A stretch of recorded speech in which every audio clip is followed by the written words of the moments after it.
Mark Speaks. On my way to the gym, getting ready to go get it in. Feeling a little exhausted, a little drained, long day.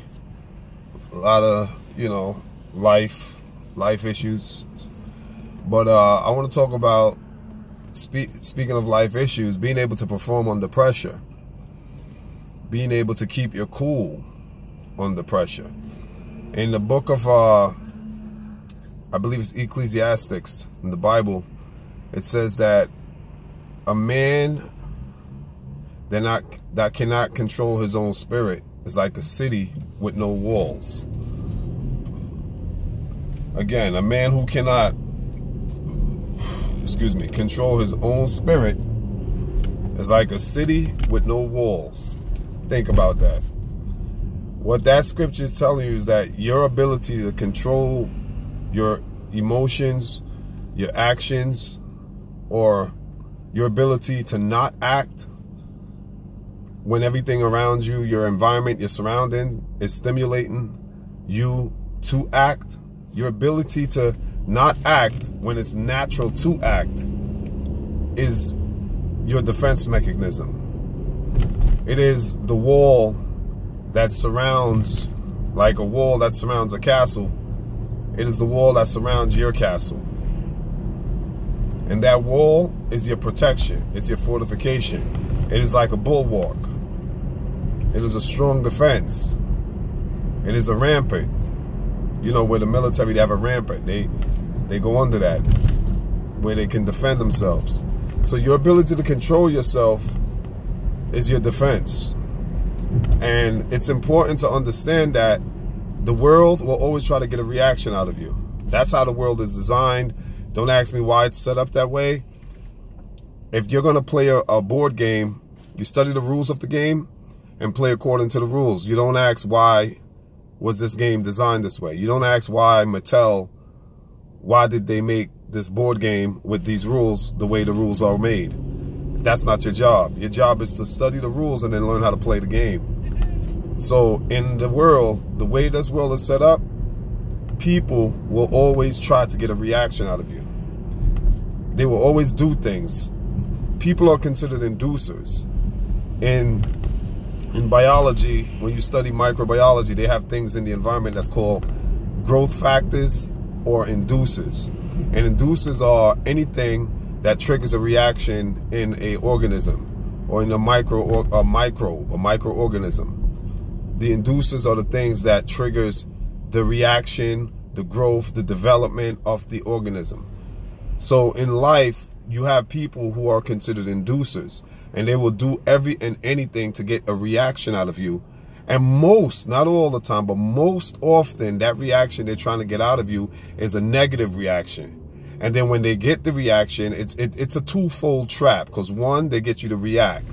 So they destabilize your internal energy. They destabilize your internal energy and your center of self. They destabilize that. That's one. Two, they get to say, I told you so.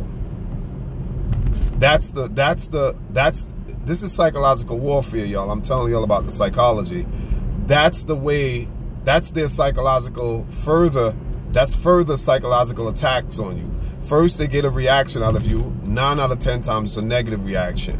Then when they get you to react, they hit you with the I told you so.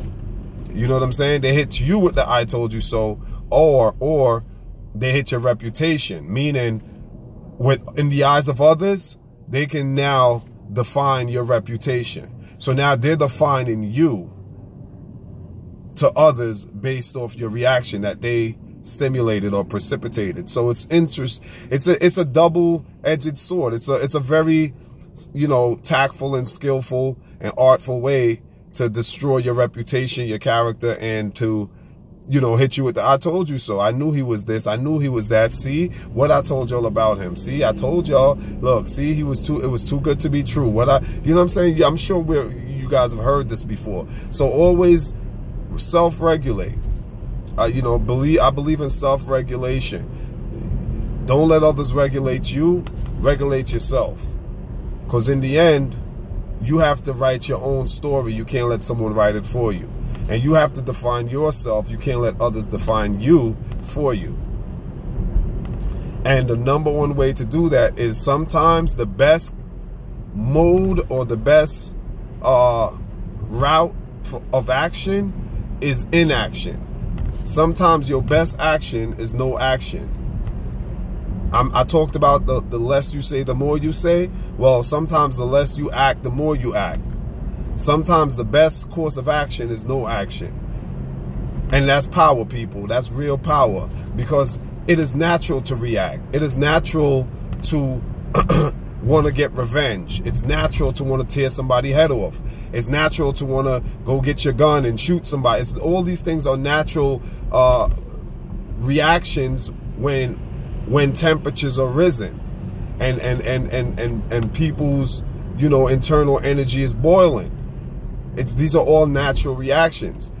But it takes a supernatural spirit or supernatural mindset to be able to self-regulate in fire. When the fire is on, the pressure is on, to be able to keep a cool head. And as they says, as the saying says, cooler heads will prevail. And I believe that. So this is just a little, you know, message from me to you that self-regulation will preserve what you've amassed in life, whether, you know, whatever you got. Self-preservation will help you keep what you have. Because if you are a hothead and can't control yourself and you fly off the hinges for everything and let people get you to react and jump out of your window or jump out of your skin, then guess what? When you jump out and you fall or your life is in disarray, those same people are going to be sitting back laughing at you. Not only are they going to hit you with the "I told you so," not only are you going to satisfy them with giving them the reaction, because they want a negative reaction out of you. That's why they're poking and needling you, because they want to get a negative reaction. And most people who do that, they do that because they see you're in a good space. A lot of times people will see that you're doing good in life and they're jealous, they're envious. So they'll try to get a reaction out of you to land you in prison or to tie you up in some kind of court process or litigation or, you know, just anything to tie you up, which will hinder or impede your growth. Because maybe you're growing too fast, you're moving too fast, and they're not going fast enough for whatever reasons. They can't, and they want to slow you down. So you got to be able to see people's motives. You got to see why a person is acting passive-aggressive towards you. You got to be able to see why a person is have some kind of passive animosity. You have to see their motive, and you don't have to convince them. You just have to know in your heart what their motive is. And once you know what their motive is, then you need to, you know, motivate yourself out of their space or motivate them out of your space. Either way, you need to disassociate and displace yourself from these people. So again, the purpose of this is just self-regulation, self-control, presence of mind, keep your wits about you. Think, you know, when I was in my theological seminary, I remember my professor used to always say, think things through thoroughly. Those are the 4 T's. Think things through thoroughly. I was 22 or 23 hearing this, and it really didn't sink in as much until, you know, later on in life when I got a little older. But think things through thoroughly. Always think things through. I'm still learning that. Even though I know that, I'm still learning because I make mistakes every now and then. But having said that, none of us are perfect, right? We all come short and fall short of the glory of God. So we got to stay prayed up, stay in our faith, and practice as much self-control as you possibly can, because it will take you further in life. All right? Till next time. Y'all know what I'm going to be doing, cooking these books and bringing the info. Peace.